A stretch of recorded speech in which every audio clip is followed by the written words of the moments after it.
There is a person you know. Everyone likes them, and they are not even trying. They are not the funniest person in the room, not the best looking, not the most successful. But somehow, when they leave, the energy shifts. People notice. And you have spent years watching this, wondering what they have that you do not. Here is the thing. They do not have something you lack. They stopped doing something you are still doing. And in the next 9 minutes, you are going to find out exactly what that is. Most people approach being liked completely backwards. They try harder. They talk more. They perform a version of themselves they think people want to see. And the harder they try, the less it works. Because humans are wired to detect inauthenticity at a biological level. Your nervous system picks up signals from other people's nervous systems before your conscious brain processes a single word. When someone is performing, you feel it. You cannot explain it, but you feel it. The people who are universally liked are not better at performing.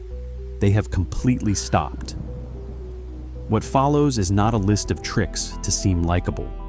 It is a breakdown of what actually happens in the psychology of connection and why you have been making it harder than it needs to be. Technique 1. Make them feel seen, not complimented, not flattered, seen. There is a difference. A compliment says, "I noticed something about you." Being seen says, "I actually understand something about you."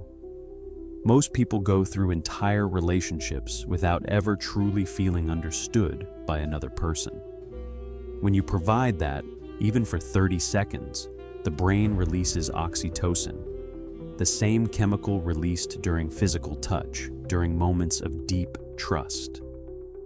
It happens because genuine understanding is so rare that the brain treats it like a survival event. You do not need to know someone deeply to make them feel seen. You just need to listen one layer deeper than everyone else, not to their words, to what the words are trying to say.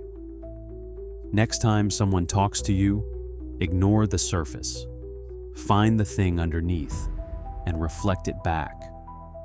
Watch what happens to their face when they realize you actually got it. Technique 2. Stop trying to be interesting. Start being interested. This is the one that changes everything. Every person walking this earth is the main character of their own story.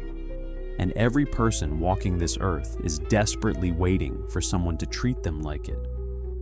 When you walk into a conversation thinking about how to come across, you have already lost.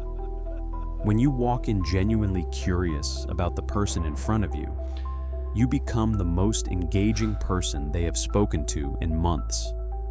Because curiosity is magnetic. It is not a technique. It is an energy. And people feel it immediately.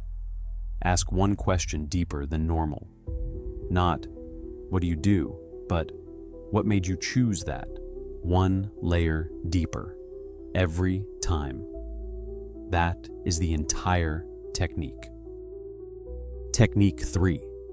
Use their name, but not the way you think. Most advice tells you to use someone's name because it sounds personal. That is surface level. Here is what is actually happening. The human brain has a specific neural response to hearing its own name.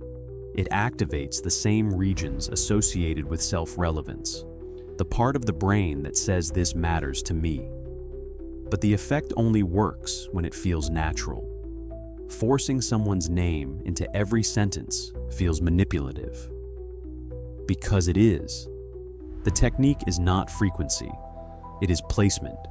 Use their name at the beginning of something genuine. Use it when you are about to say something that actually matters. Not, "Great point, Jason," but, "Jason, I have been thinking about what you said earlier." The difference is the weight behind it. Names used with intention feel like recognition. Names used as a technique feel like a sales call. One opens people, the other closes them. Technique 4. Let them be right. Not because you are a pushover, because you understand something most people do not. Every argument you win costs you more than it gives you. People do not remember who was correct. They remember how they felt in your presence. If they felt small, they will avoid you. If they felt respected, they will seek you out. There is a concept in psychology called ego threat response. When someone challenges another person's stated opinion, the brain treats it the same as a physical threat. Cortisol rises, defenses go up, rational thinking drops. You are no longer in a conversation. You are in a fight, and you cannot connect with someone you are fighting. The move is not agreement. The move is acknowledgement.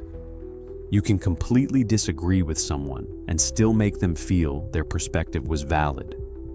That skill is rarer than intelligence, and it is worth 10 times more in every room you will ever enter. Technique 5. Match their energy, then lead it somewhere better. This is called emotional mirroring, and it is operating in every interaction you have ever had, whether you knew it or not.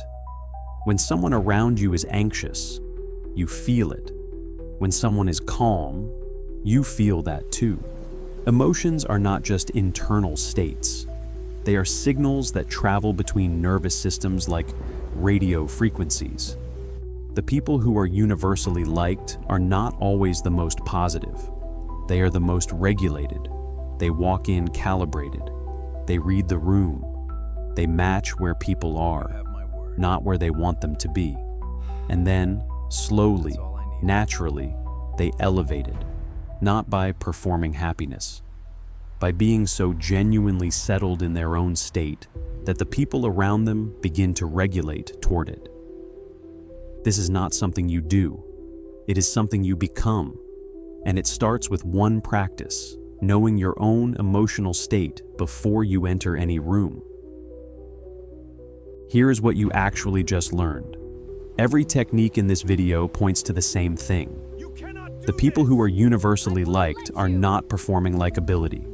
They are simply present, genuinely curious, emotionally regulated, complete within themselves. They are not thinking about how to make people like them. They are thinking about the person in front of them. And that shift from self-focus to other focus is the entire secret.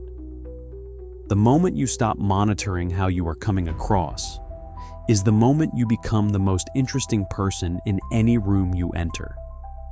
Because what you are broadcasting is no longer need. It is safety, curiosity, presence. And those three things together form something rare enough that people spend their whole lives trying to find it in other people. You can be that for someone starting today, not by trying harder, by trying less. You already have everything this video described: presence, curiosity, the ability to make someone feel seen. You just had them pointed in the wrong direction, pointed inward, monitoring yourself, managing your performance, calculating your impression. Point them outward and watch what changes. The next video goes even deeper into the specific psychology of people who walk into rooms and immediately command respect without saying a single word. If that sounds like something you need to understand, it is already waiting for you.